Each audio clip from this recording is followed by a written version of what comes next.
طيب دينتال مورفولوجي دي خريجة أسنان لابسة هدوم التخريج. كلكم بعدين حنلبسكم حاجة زي دي كده، ويبدو عليكم الحمد والشكر والفرحة. طيب ده الكتاب اللي هو عندكم، دي الأوبجكتيفز، ما علينا دعوة، خلاص عرفتوها كويس. مين بيحاكي في مين؟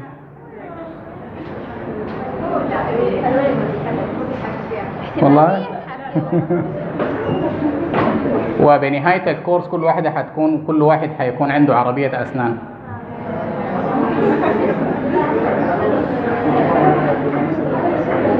وبعدين من كثرة الممارسة والنظر إلى أسنانكم حيكون خشمك بقى قدر ده.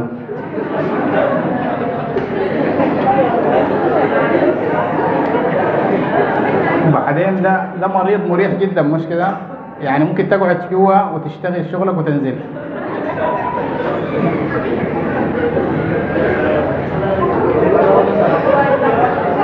وبرضه دي أسنان من صناعتكم جميلة يعني. طيب human dentition, types of dentition عندنا two types، مش كده؟ two typing. Anatomical types, clinical types. Why do we have two types? Clinically, the jaw is smaller and the functions are soft or less hard than the permanent, the jaw and the face. Why is this ugly? Because the teeth are permanent for big types. طيب دي برضو الستيجز اللي بيمر بها الإنسان في الدنتيشن. What is this stage? Senile edentulous، مش كده؟ senile edentulous اللي هو فقد أسنانه after. And these are the groups. What is the type of dentition and how do you know? Permanent. How do you know? Premolars and third molar. What is the type of dentition at here? Deciduous. طيب what is the dental formula of the deciduous?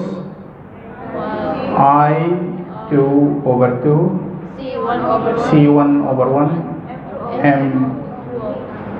What is the type of dentition? Permanent. And this is permanent by age. Type of dentition? How do you know? Big size. And this, how old is this child? Mixed. What are the permanent in this oral cavity? No permanent. This is deciduous. How old is this child? 5 years. Is he 3 or more? More. He is not 3 actually. He is not 4 actually. He may be 5 or 6. How do you know that is 5 or 6? Because there is a spacing for the big sized permanent. What do you call the space in the midline between the teeth? Interproximal space لما يكون في contact. دي diastema. طيب برضو عرفنا due to the spacing and diastemy, due to the edge to edge bite. برضو في edge معين لما يحصل التشينج البايت بيكون النورمال بايت شنو؟ الابر اوفرلاب باللور، يعني ما يكونوا edge to edge. طيب what is the type of dentition? Deciduous. Mixed. What do we call this stage? Ugly buccal stage. What are the expected permanent in this oral cavity? Upper central incisors. Lower central incisor. Lower lateral incisors. زائد very smallers. يعني total number 10 permanent. How many teeth in this oral cavity? 20. 24 مش كده؟ ما في permanent plus the 20 isn't 24. 10 of them are permanent, 14 of them are deciduous. What is the type of dentition? Mixed. What are the permanent teeth in this oral cavity? Lower incisors plus first molar. How many permanent teeth in this oral cavity? 8. 4 incisors plus 4 molars. How old is this child? 6 to 7 مش كده؟ 6 to 7 to 8 لأنه قوم اللور. طيب what is the type of dentition in this oral cavity? Look to the X-ray. Look to the X-ray. Mixed. How do you know it is mixed?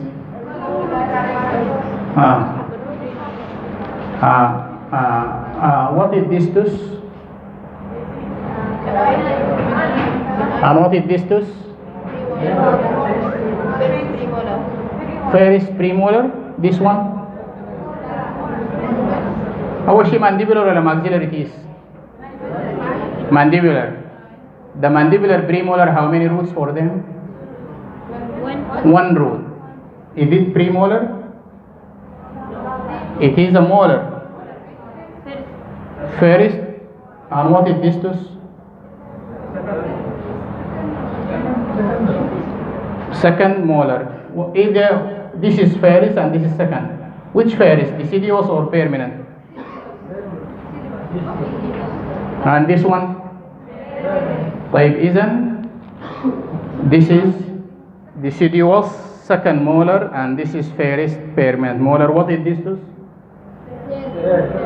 Third ولا second? The first, the second deciduous, the first permanent, the second permanent. صح؟ طيب how old is this child? 6. ولا ما child ده قدركم كده؟ ما لأنه this tooth is equal to this tooth مش كده؟ معناها ده قوم السكند بيقوم after 12 years and it complete it is ruled by 3 years. 12 plus 3 15. The 15 years. If the 15 years old child have he mixed dentition? عنده mixed dentition ولا ما عنده؟ المix. What is the age of the mix? 6 to 12. Then this is permanent dentition, but there is a deciduous tooth. Why do we have deciduous tooth in this dentition rather than permanent? It is absent, مش كده؟ Absent, congenitally missing. So this will not be replaced. If there is a permanent, the permanent will resorb the root of the deciduous, then the deciduous shed out and the permanent replace it. If there is no permanent, then the root will not be resorbed. And it stay in place. ده بنسميه retained deciduous. Retained يعني kept in place. This is permanent dentition, but there is a retained deciduous. الage هو mixed permanent dentition. It is not an age of mixed.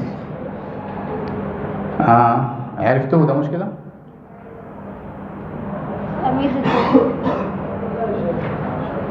What is the type of dentition? ماله؟ ميزودنت مع سنة واحدة ما سنتين. هذا شنو ده؟ ديسيديوس؟ ما ديسيديوس. أيوة بتذكر لها حاجة بالإن. أيوة يطلع يوم مولود بأسنانه اللي هو منو ده؟ natal or neonatal teeth. The 2 days child. Natal or neonatal teeth. What is the type of dentition and how old is this person? Permanent. How old is he? أقل من 17. ليه؟ أيوة الثيرد مولر ما طلع. Why does it come out? ليه ما طلع؟ يعني لما في space still the root is unformed مش كده؟ The root is not formed. يعني نحن ما قلنا أول شيء بكون عندنا first evidence of calcification، بعدين crown completed، بعدين eruption، بعدين root completed. نحن يا دوب في مرحلة الكراون completion، يعني بعد كده ماشي على eruption.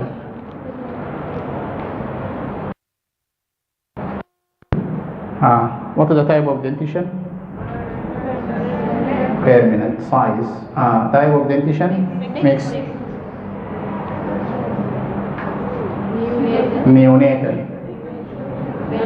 Permanent. How old is he? أقل من 17 ولا more? More.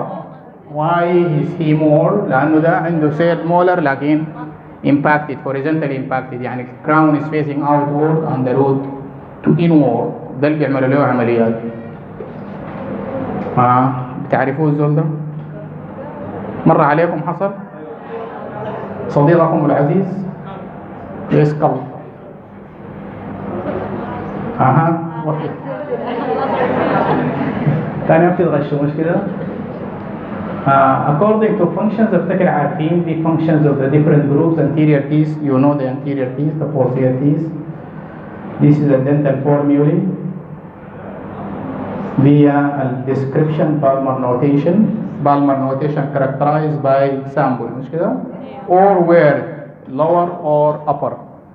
لو في upper أو lower أو علامة that we are talking about palmar. If there are two numbers we are talking about two digits. If there is one number with this is yes.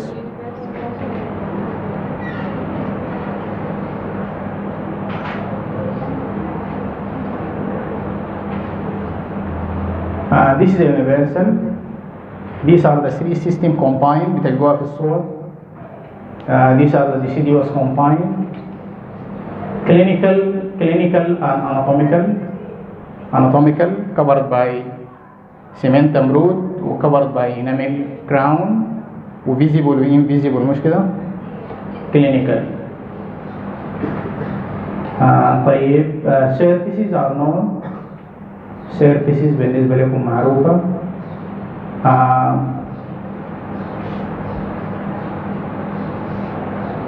What is this surface? What is the tooth? Central incisor. كده قلت كلمتين بقينا ثلاثة. maxillary central incisor كده قلنا ثلاثة. permanent maxillary central incisor. right or left? left maxillary central incisor. طبعا هي كانت بتعمل كيف وعملت بتعمل كده. ما كانت تعمل كده تغلب ايه ده؟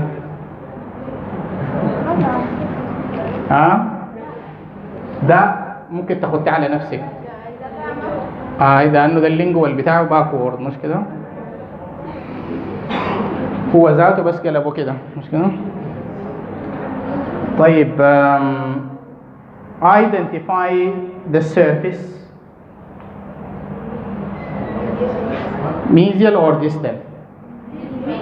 كيف عرفت mesial؟ كبير شنو؟ surface ما برضك بعرض curvature. The curvature is more. في الانتيريور teeth you have to look to the cervical curvature is more. Which curvature دي؟ curvature يعني ده العمق ده بيكون أكتر on the mesial وشلو on the distal. ده geometrical shape يعني تقريب هندسي. different teeth. what type of dentition? permanent. لكن ما في ميلونز. ليه؟ ما في ميلونز. انت عندكم ميلونز هسه؟ ليه ما عندكم؟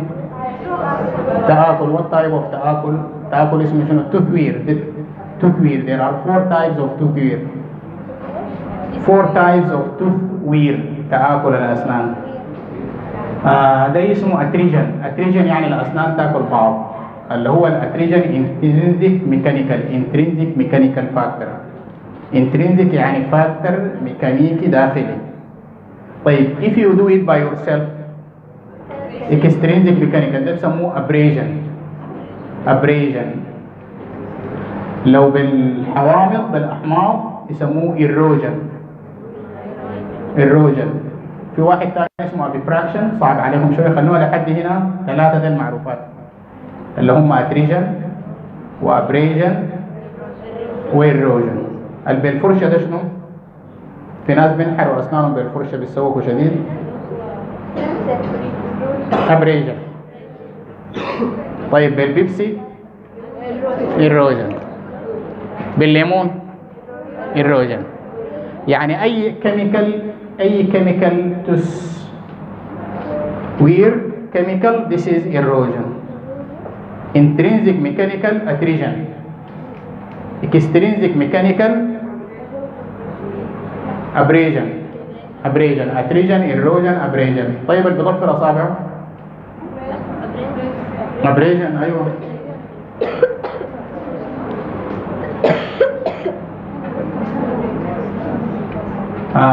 Identify the occludal surfaces, teeth that of these occludal surfaces I mean. هناك أول واحد. What is this tooth of this occludal surface? ياتو molar. Ferris molar. ياتو ferris molar. maxillary. ياتو maxillary. دي صعب. إذن permanent maxillary ferris molar مش كده؟ طيب. How do you know this is ferris maxillary permanent molar? ما هو برضه كلهم رمبوي. في كرابيلي تيوبركل. That means this is what it discussed. Mesiolingual and that one distobuccal. طيب ده معناه buccal surface and this is lingual surface. This is mesial and this is distal.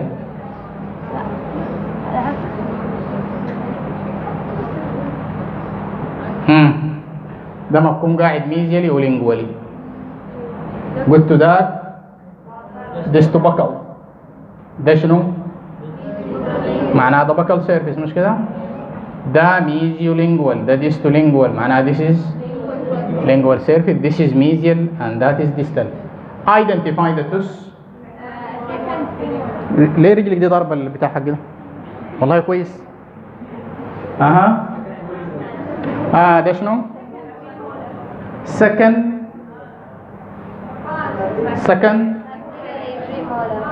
maxillary premolar عنده forecast. maxillary premolar قلنا شنو؟ bicusp. maxillary premolars bicusp. أيوة.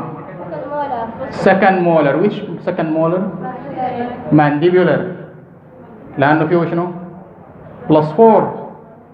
أي maxillary لازم يكون عنده oblique ridge. ده +4. طيب identify the aspect. mesial وديستال. ده الميزيال وده الديستال. ده يس. ده البكل وده اللينجوال. يس. ده ما رومبويد زي ذاك. ده اوبلونج. ما شايف الزوايا ما كده. طيب identify the tooth. premolar. first or second? first maxillary ولا second maxillary؟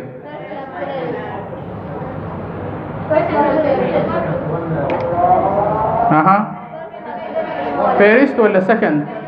الفيرست عنده 2 roots والسكن عنده 1 root. ده second maxillary premolar. طيب ده يهودا هنا ده اللي بيأكد لك انه مانديبولر. ليه؟ لانه في 2 roots. وذاك maxillary بالانجلز وبالروتس. طيب proximal surface. What are the functions of the proximal surface? لا فائدة منه.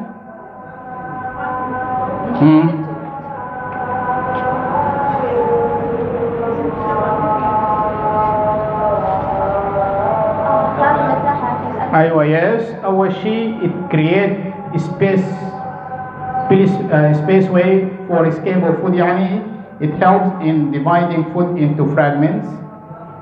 Then it prevent impaction of food between the teeth. لو التيس كانوا كده هيتبعدوا من بعض ويدخل الأكل بيناتهم. This is very painful. بيكون جربتوها لما تدخل لك حاجة بين الأسنان.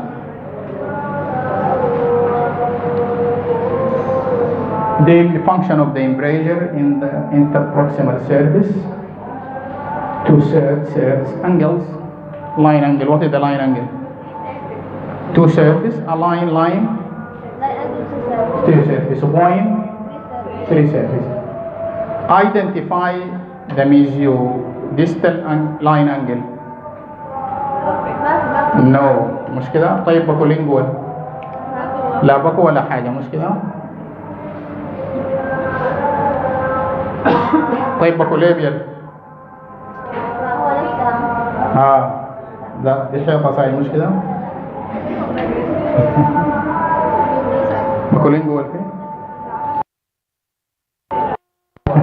خطيون لميون على بعض غايته. انت عامله زي الجماعه اللي اتغلطوا ديلك، شافوا لهم حاجه سوداء بعيد، واحد قال غنمايه والثاني قال طيره، قبل ما يوصلوها طارت، بتاع الغنمايه قال برضه غنمايه.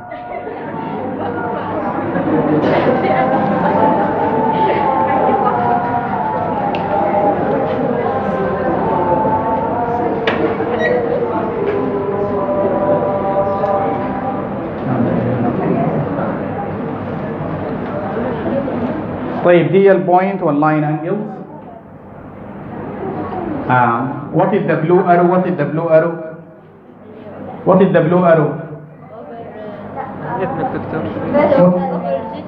Overjet. What is the red arrow? This is overbite. How much is the normal overbite? The upper should cover 1 or 2/3. طيب what is the problem of this person? Yeah, this is deep bite. لما يكون completely covered نسميه deep bite. And what about the canine? Cross bite. What is the problem of this person? There are 2 clinical problems on this person.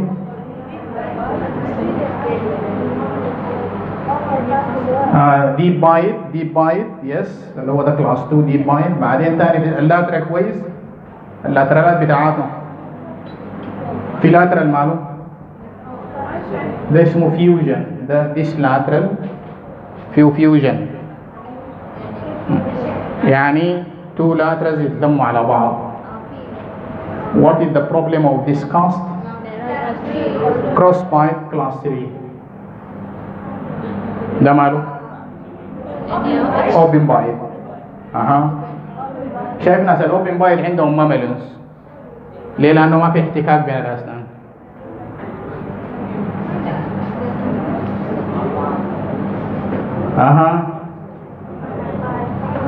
lateral open bite مش كده، ده anterior open bite وده lateral مش كده. لما يكون on anterior نقول anterior لو بالجنبه. what is the cause of this open bite?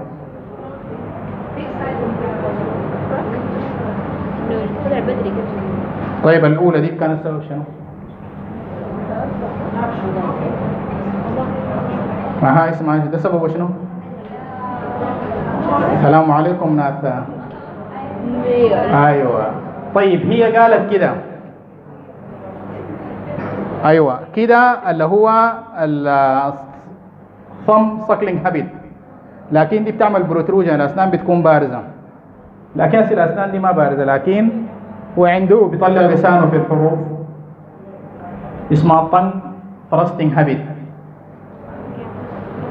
طيب هنا ده لا في ناس كده بياكل لسانه بالجنبه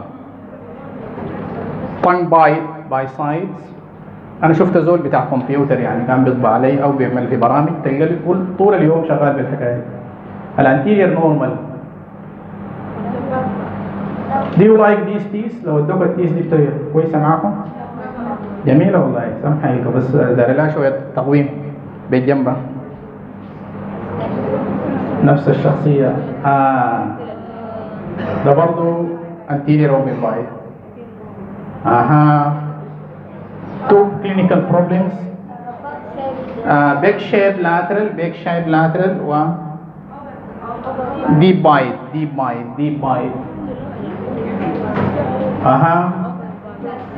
Cross bite. Cross bite.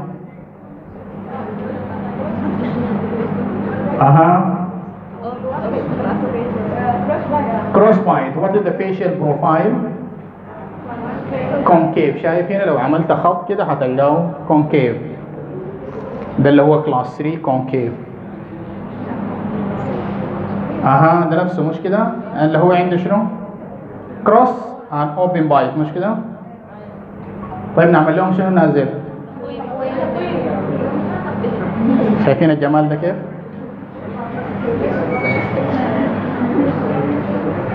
ننقلهم من هذه الحالة إلى حالة الإنسان. Identify the tooth.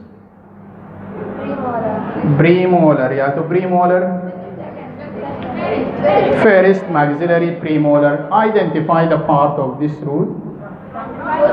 Root trunk. Is it mesial or distal surface? Mesial. Yes, mesial. How do we know this is mesial? ايوه ب canine fossa. ايوه الديبريشن ده اللي هو بتاع الكناين and this is a groove that extend on the root trunk لحد البايفوركيشن.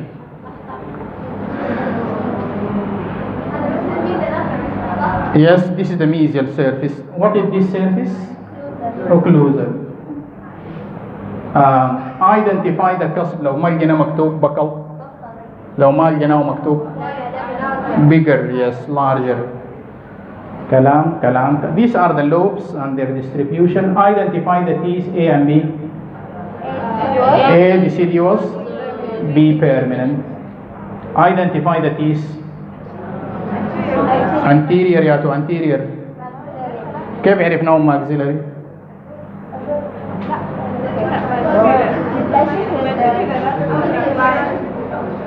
ها يا جماعة اختلف القوم، اختلفوا القوميات. اها maxillary or mandibular؟ maxillary yes. طيب the central is bigger than the lateral. ما مكتوب central lateral canine. central is bigger than lateral. تاني شنو؟ these ده شنو؟ perichymata وفي labial ridge وفي labial grooves. دي بنلقاها وين؟ في الماكسيلري. the perichymata اللي هي الامبريكيشنز والجروفز والليبيال ريدج these are present on the anterior maxillary teeth. كلام. What are the points that should be considered on the labial surface? Labial grooves, yes. Perichymata, yes. Labial ريدج ده وين يعني؟ ده في الكناين. احنا قلنا الانسايزر labial ridge في الكناين. marginal ridge no, they are not present marginal ridge on the lingual. تكلم عن labial of incisors. قلنا cervical line, perichymata, labial grooves, mesio-incisal angle, distal-incisal angle, mesial outline, distal outline وماميلونز. أيوة cervical line وcrest of curvature. طيب what are the points should be considered on the lingual? Lingual fossa, cingulum, marginal ridge. والتاني بعد كده like the labial. Others like labial. بعدين narrower. Yes, it is always narrower. طيب قلنا always the labial surface is narrower than the facial surface. Than the facial. Lingual is narrower than facial. لا facial غلط. except لازم نقول except. لكن لو قلنا lingual wider than labial yes, narrower than labial yes. لكن لما نقول facial we include both except. What are the exceptions? mandibular, second premolar, 3 cusp وmaxillary first molar with caravelli. لازم. طيب how do you know this is mesial and that is distal? curvature. شايف؟ ايوه curvature is deeper than here. طيب what are the difference between the mesial and the distal of the incisors? cervical curvature, angles, yes, the angle one round sharp. Then the contact. 3 main difference اللي هم الكونتاكت وبعض الثاني تختص كل سنة حسب حالتها. Identify the tooth. maxillary, central incisor, maxillary, central incisor 3 الباقي permanent left or right؟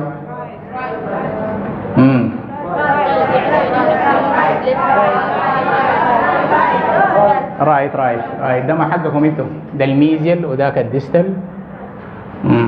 Identify the surface, this and this one mesial and this one is distal. طيب دي البوينتس اللي احنا عايزين نعرفها عن الليبيال واللينجوال. What is the order of eruption of the mandibular permanent teeth? First molar, yes. Central. طيب نعملها بالارقام عشان ما ننساها. 6 1 2 3 4 5 7 8. في الأبر جو 6 1 2 4 5 3 7 8. الترتيب مختلف إنه كمان it comes after the premolars. What is the use system? ده 2 digits. هسه جبت جديد بس ده كل يوم واحد تقول 2 ما يونيفرسال. بالمر هاي واحد من عندها ذاك اليونيفرسال مكان حيمشي بعد ذاك. This is كلمة upper و lower it tell this is Balmer. The word upper and lower it tell this is Balmer. And we end at 8. لو اليونيفرسال حنمشي طوالي. والإيد مثلا الفيرس مولر ده حيكون شنو في اليونيفرسال؟ رقمه 3 مش كده؟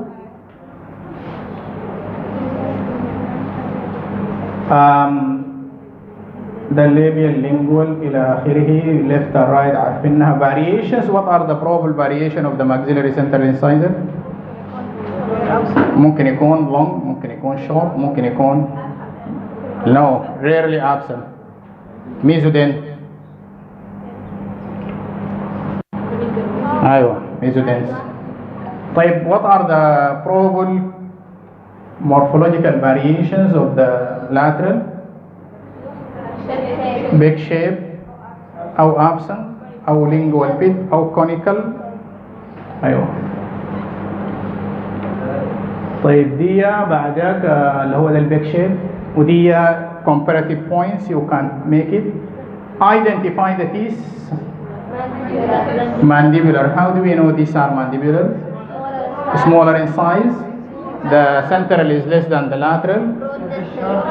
root كله برضو داك distal لكن قلنا شنو؟ smooth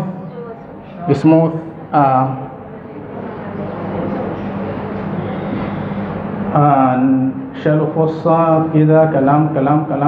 كلام. نشوف ده. الفاريشن are very rare here. ممكن يكون في ميزودين بالنسبة للماكسيلر mandibular central. Identify the tooth. mandibular lateral ولا central؟ الذين يقولون lateral لماذا؟ lateral narrower than the central ولا central؟ This is central لأنه symmetrical الجنبتين زي بعض. symmetrical the two angles look like. طيب برضو دي comparative points between them. These are the canines, the maxillary canine, lingual surface.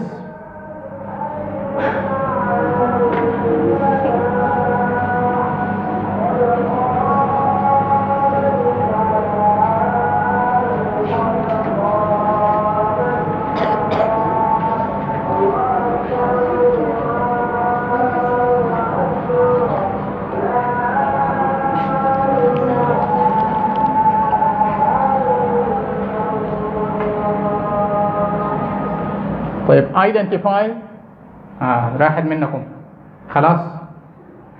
اسمها شنو دي؟ this projection bulb chamber كلها لكن البروجكشن bulb hole. طيب اللي هي دي different parts. identify the tooth.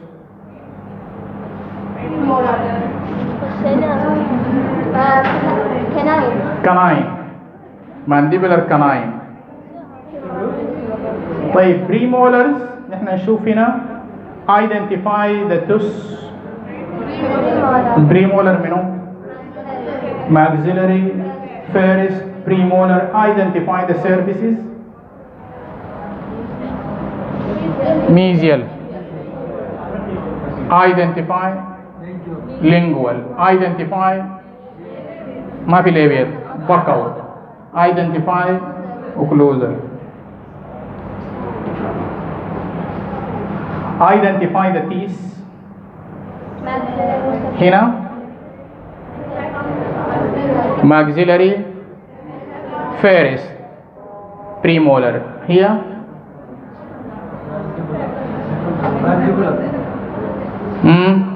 ما في suggestion. maxillary second premolar. كيف عرفنا maxillary؟ لأنه wider bacolingually. لو بقى round أو square هنقول. طيب this one mandibular first premolar. كيف عرفنا mandibular؟ round وبعدين first لأنه lingual very short والbuccal very long with inclination اللي هو ده عنده steepest cusp. دي different surfaces ده الفيرست ده السكند ده شنو؟ first maxillary ده second. are they both second ولا واحد second وواحد حاجة تانية؟ second. الاثنين second بس قلبهم لنا. identify the teeth. mandibular second premolar. what is this for؟ U shape pattern لكن الفون two cusp مش كده؟ and this one H pattern والcusp two cusp و this one three cusp. طيب compare the maxillary and the mandibular premolar. maxillary longer bacolingually والmandibular round or square. الbuccal cusp is inclined lingually for the mandibular, straight for the maxillary. Which of them are bigger than the other? Mandibular are bigger than yes. بعدين probability of three cusp موجودة فيها في mandibular second and always the maxillary are bicusp. طيب أنا أفتكر ده يكفي على البريمولرز. تاني نعمل إيه؟ تاني نعمل شنو؟ مولرز. لكن نرجع كيف؟ تعال رجعنا وين نرجعها؟ طيب رجعنا يا مرجعنا morphology of the permanent molars. احنا مرينا عليهم البيرمنت مولرز زي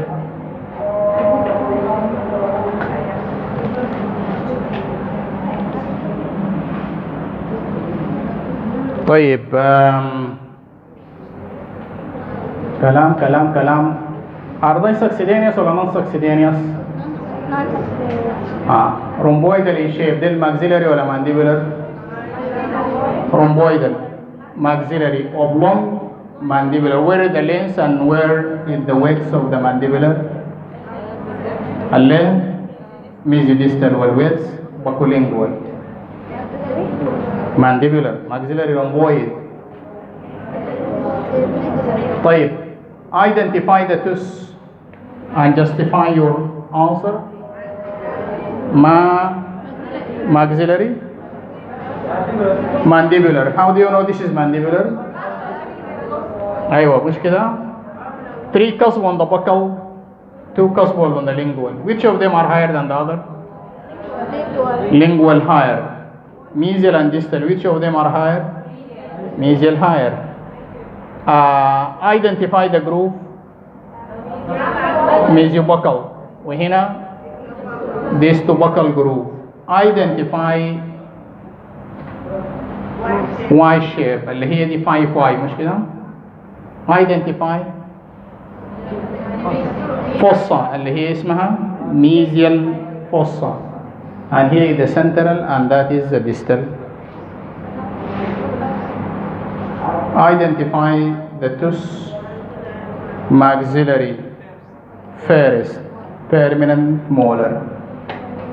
Identify the cusp mesolingual. Identify the line Caraballi groove, and this is Caraballi. طيب identify transverse ridge. How is it made? أيوة triangular ridge of the mesolingual and triangular ridge of mesobuccal, and this one oblique. How is it formed? أيوة distal cusp ridge of the mesolingual and the triangular ridge of distobuccal. How many foci in distus? 2 major 2 minor، مش كده؟ اللي هم الميجر سنترال وديستال، اللي أيوة لاينر ودي لينر ودي راوند، and this is the mesial and distal triangular. Identify the surface of the tus. هنا ده بكل، مش كده؟ كيف عرفنا هو بكل ما ديستال؟ 3 قصب، الديستال برضه 3 قصب. 2 roots. This is lingual 2 قصب. 2 roots. Identify mesial. Identify the قصب. ميزيو بكل ولا ميزيو لينجوال؟ ميزيو لينجوال لأنه higher، وده ميزيو بكل لأنه incline. The distal 1 root 3 cusp. Identify the cusp. Distobuccal أيوة، وهنا what are the grooves between them? Distobuccal ودistal marginal.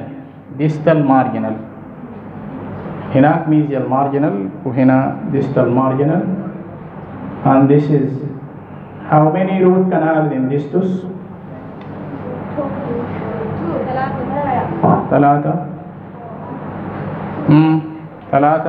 4 5 6 10 4. actually المفروض يكونوا 3، مش كده؟ 2 in the mesial 1 in the distal, but in the ferret there may be 2 in the distal يبقوا 4. they start 4 and they end in 1 apical foramen. ده اللي هو البلس 4 بتاعنا، قلنا ده السكند، ده برضو السكند. identify the surfaces. هنا mesial distal. how do we know? wider. وده نرور. ده شنو؟ occlusal surface of mandibular second لأنه فيه بلس 4. ده buccal surface لأنه فيه 2 قصب، هناك 3 قصب، مش كده؟ buccal surface of the second. طيب دي maxillary molars اللي هم ديل 3 roots. ده شنو؟ what is this surface? lingual. yes. is it of which tooth? lingual of which tooth? maxillary ferris. ليه؟ لأنه Caraballi tubercle. is it wider ولا narrower than the buccal? wider لأنه ده فيه زيادة هنا. identify buccal surface. هنا buccal، هنا mesial. طيب identify the surfaces A B C D E. A occlusal, B buccal, C lingual, D mesial. yes. و E distal. ده البكل، ده اللينجوال فيه كرابلك تيوبيركل عن كرابلك جروف. ده ميزيال. كيف عرفناه؟ وايدر ما نعرف اللي يكون في مقارنة، بس في كرابلك تيوبيركل مش كده. it confirmed and the mesiobuccal root is broader اللي هو ده اللي ممكن يكون فيه 2 canals. يعني usually the three roots each contain a canal, but the mesobuccal of the first maxillary may contain two canals. Identify the tooth from this occluded surface. Maxillary, first permanent molar, وهكذا. Identify the tooth from this view. Maxillary. Second. How do we know this is second? Yes, no carabelli tubercle, بعدين smaller. Identify the cusp. These two lingual. Identify. أيوة لأنه أكبر واحد بيكون على حساب. And this one اللي هو الميزوبكال and this is the distobuccal and this is oblique ridge. الأوبليك ريدج بس هو في السكند ما عنده transverse ridge. Identify the surface of the upper view. surface ده شنو؟ buccal لأنه فيه two roots. Identify the surface اللي هو ده هنا lingual, there is one root. Identify the cusp. Mesolingual and this is distolingual لأنه usually mesolingual is bigger. ده نفس occluded surface of the second maxillary. برضو الroots itself variations are very rare.